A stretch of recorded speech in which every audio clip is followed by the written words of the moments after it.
Storage data သိမ်းဆည်းမှုကိစ္စဟာ IT infrastructure မှာမပြောင်းလဲနိုင်တဲ့ကြီးမားဆုံးစိန်ခေါ်မှုတစ်ခုပါပဲ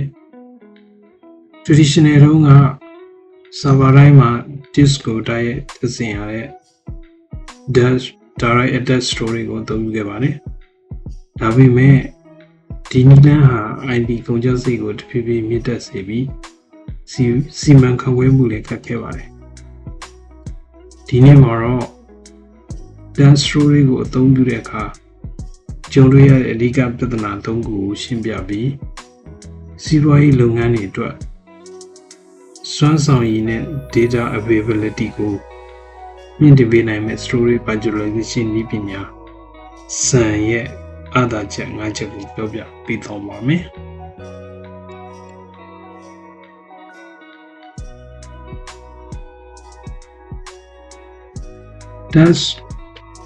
Direct attached storage ရဲ့ပြဿနာ၃ချက်ရှိပါတယ်။ပထမချက်က resource wasting အရင်းမြစ်ပြုန်းတီးမှုပါ။ဥပမာ server တစ်ခုမှာ1 terabyte ပဲလိုပေမဲ့ disk ကို2 terabyte ထည့်တဲ့အခါမှာ1 terabyte ကလွင့်သွားပါတယ်။ဒုတိယချက်က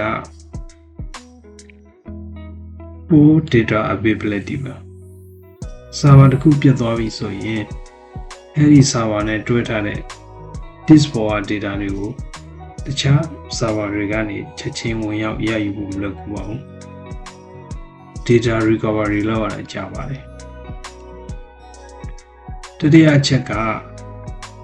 scalability ပါ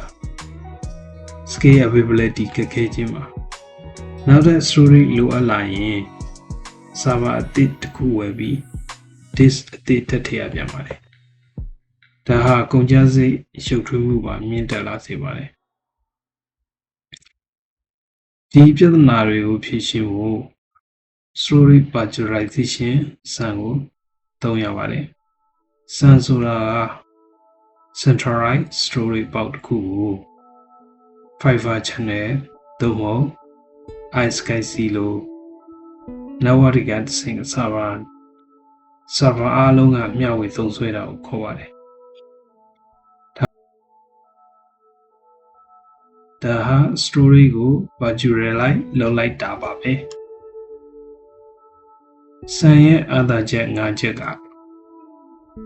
efficient resource utilization storage တွေကိုတနေရာထဲမှာစုစည်းထားလို့ဒီ server တွေအတွက်လိုအပ်တဲ့ပမာဏအတိုင်းတိကျခေါ်ပေးနိုင်ပါတယ်။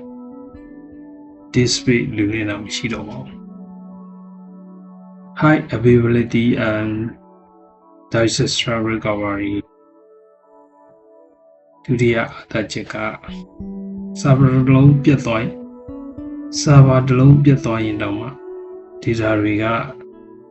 ကျွန်တော်တို့ central storage မှာရှိနေတဲ့အတွက်တခြား server တစ်လုံးကနေချက်ချင်းဝင်ရောက်ရယူနိုင်ပြီးအလုပ်ဆက်လုပ်နိုင်ပါတယ်။နောက်တတိယချက်က simplify management admin တယောက်အနေနဲ့ storage box တစ်ခုတည်းကိုစီမံခန့်ခွဲရတဲ့အတွက်အလုပ်ပိုမရှုပ်တော့ပါဘူး။နောက်နံပါတ်၄ချက်က better performance စံစနစ်တွေဟာ high speed fiber channel network ကိုအသုံးပြုတဲ့အတွက် data access speed ဟာ dash ထက်ပိုမြန်ဆန်ပြီးစွမ်းဆောင်ရည်မြင့်မားပါတယ်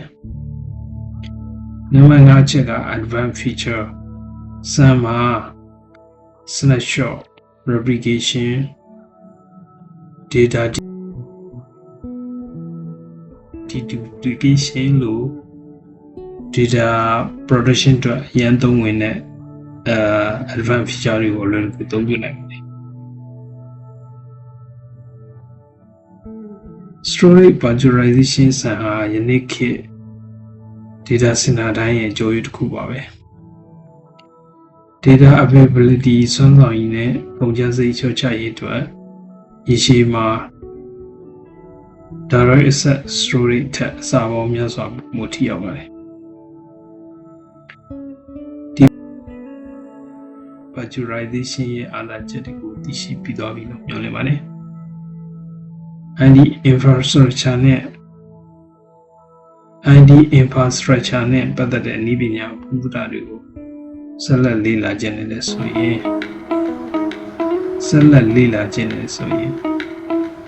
subscribe လုပ်ထားဖို့ပြောပါမယ်ခင်ဗျာအားလုံး